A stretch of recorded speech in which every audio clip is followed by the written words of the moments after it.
and steady. Even though their top lane is exposed, they don't really care because they know that the advantage is in their favor without having that refresher orb. And he's actually he's actually toggling it for the diffuser blade right now too. And that's what you were talking about, that 7th item slot that How can afford to have. Why diffuser blade in particular for this rather late game Spectre? Normally, oh Jesus, look at that, they're going to try and blow up Eternal Envy, but it's not quite enough. The Glimmer Cape will help keep him alive through that Ancient Apparition Ice Blast. Hao's ultimate goes to work and does a little bit of extra damage. It will finish off No Tail, but the rest of the cores, they survive, and that's what's important. I think it's just for the pure damage potential. He's going to just have a courier dedicated to himself. The refresher orb is on cooldown for another 50 seconds. And Melee Rax is going to go down if Cloud9 don't defend. They seem so hesitant to move forward, though, against that burst damage, but it's not there right now. Oh, they want the next Roshan. Scary thing, though, is that Hao can't be there for that fight for another 38 seconds. And if C9 are aware of that, they're going to see the refresher orb at top. He still doesn't have boots of travel. It's going to be way too hard for him to join the rest of his team. Right. This might actually be an opening right now for C9. I think they maybe go for some sort of attempt here. They do have at least that one cliff ward up, so they should be able to see Cloud9 coming in to defend Roshan. Rosh is down to about half HP just solely because they're missing their big physical damage dealer. But Cloud9, they may not even know what's going on. Roshan's now down to 3k HP. They're going to start TPing back. They're giving up Roshan. It's going to be Agents and Chief going to Vici Gaming. So even as the buyback comes back up for Cloud9, the advantage is still there for Vici. Yeah, the Clockwork is now going to pick up the Aegis. I think it's an okay decision considering he's just the least tanky of the group, and Super, he's got 5k gold, buyback, and boots of travel available for him. Fenrir's going to be the holder of the cheese, but it doesn't really matter. If whoever needs it on his team, he'll pass it over. Right. It just has the empty item slot, but Vici Gaming, they're a little bit tentative because they don't want to push into this. That top lane is always going to be in their thoughts. 5,200 gold sitting on Super right now. He's got an opportunity to change up his item build a little bit. Perhaps exchange some of these items. Does he get rid of the Ghost Scepter, or is there any benefit to completing the Ethereal Blade? I think it's a better defensive item. You probably get rid of the Eul Scepter at this point, actually. Right. And get something like Octarine Core wouldn't be a bad idea. Refresh Orb is always good for Lina. If you want to build a little bit more DPS, even something like an Assault Cross isn't too bad at this phase of the game. Make your entire team a little bit more tanky. And it would help deal with the Shadow Fiend as well, but I mean, Vici Gaming, it doesn't really matter what they go for. All they have to do is play a patient, slow game. How can always rejoin them? He's bought his boots of travel, and this is their game to lose. Vision always being such a key factor in this late game. Both teams run around with gems, making sure that there is no information being leaked. Hao's sitting there, and he does have his refresher ready to go. So the courier that's following him is going to be able to give him a second haunt if necessary.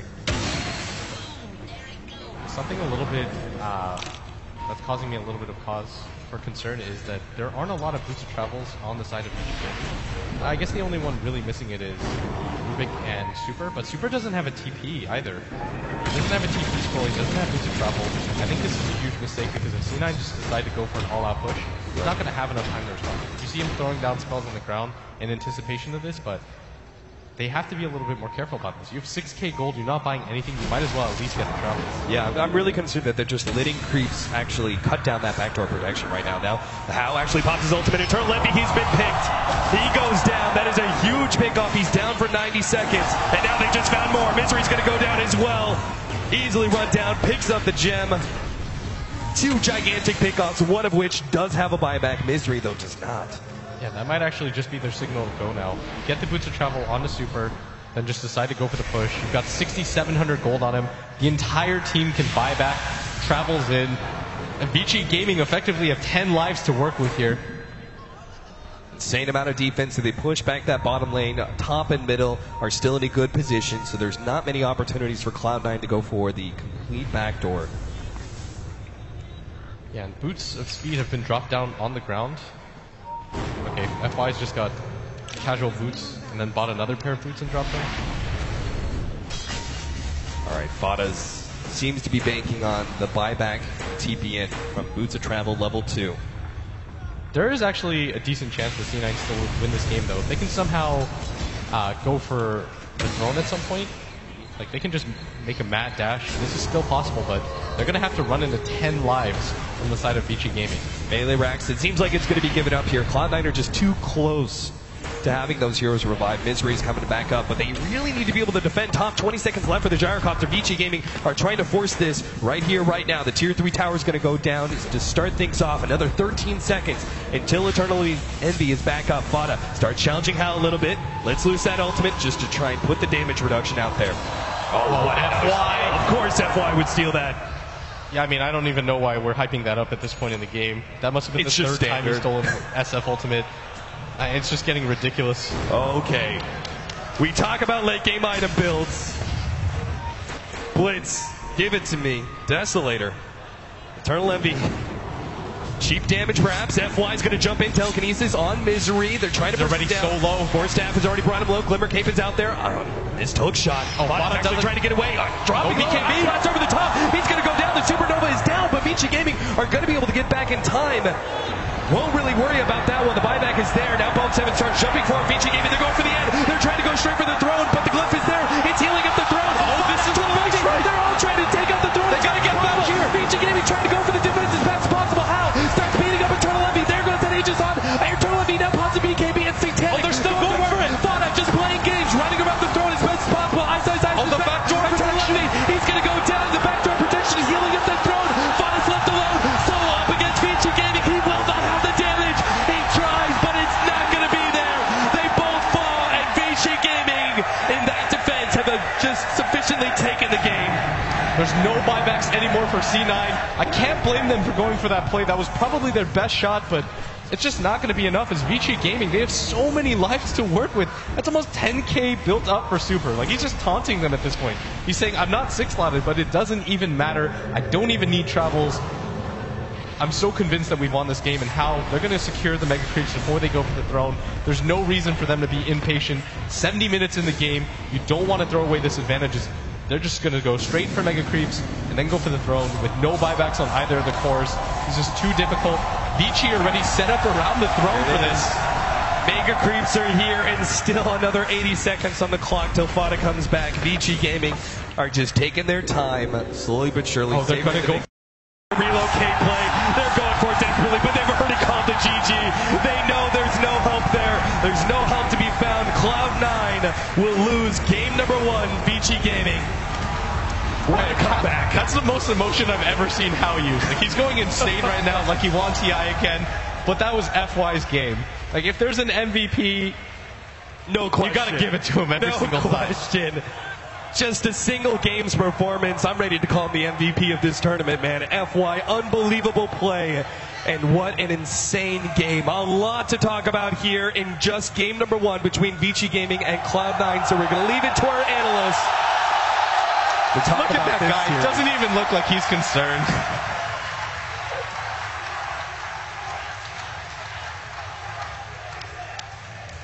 Wow. What a start. What a start to this match. This is only first game. When Cloud9 plays Dota, we're never going to get bored. I mean, there's a reason I said this is the most anticipated game of today, and what an amazing way to start it. Typical plus 60-minute game, and FY just got his back. Summed up brilliantly on Twitter by @SkimGaming, who said, "You'd think I'd be surprised, but for a C9 fan, this is just another Tuesday evening." That sums it about up, I think. It's a great way to sum it up. Right, let's go back to the match. No, I'm kidding. Game, please. No. I'm just, we sat there and watched that together, and it ebbed and flowed, and it went backwards and forwards, and you thought, okay, C9 are going to take this, and then you were like, wow, actually, no, Vici have got this now, and then C9 come back again, and there's this gold swing going. It was a nuts game. I don't know how you summarise that. Malini, have a go.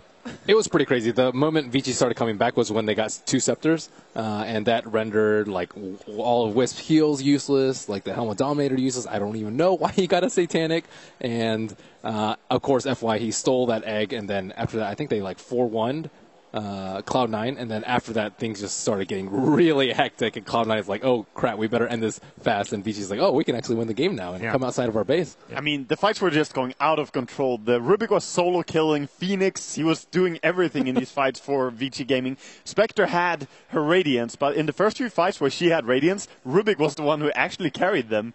and it was just insane to see. I think there were some weird itemizations going on in this game as well.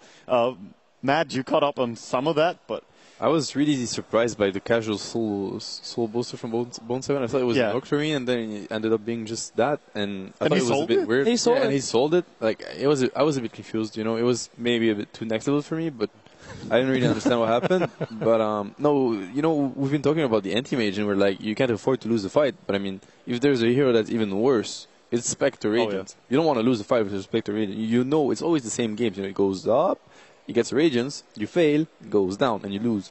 Yeah, that's pretty much what happened. We haven't even mentioned this, but that was a 19.8 thousand gold advantage or something towards C9, so pretty much 20,000, and they did end up losing to Spectre, one of the most painful. C9, that's a bit of a throw, right? Even for C9. Even then. They did so well shutting down How in the early game. So much fighting going on. I really thought Cloud9 had it, and then that one fight with, indeed, as you said, FY stealing the Nova, it blew my mind. Yeah, blew everybody's mind from the sound of it. We've got a clip actually of FY things, just FY things. Which one? Yeah, exactly. Which ones? From around about 50 minutes into the game. So early game, as we were saying earlier, in Cloud9 matches. This is the early game. Oh yeah, it's this fight. They really coordinate well on the gyrocopter, and watch him just like blow up from like 90% to 0. Look at his positioning. For support players, he stays back. He just waits for the right time, and he gets the right spells. No, he steals the field grid, which is also very big. He's going to use it, but it's not going to do. He's going to have to cancel it right away. And he's just positioning himself and checking what he can get. What are the best spells to get? And he's instantly going to steal the Requiem. And he sees that Bone 7 is trying TPing out, lift into Requiem. The beautiful part is he's used Spell Steal to break the Lincolns, then stole Requiem, then went back and used Lift, which would have been blocked if he didn't do that. So, such a heads-up play. And, you know, we're watching it like we're using 5 range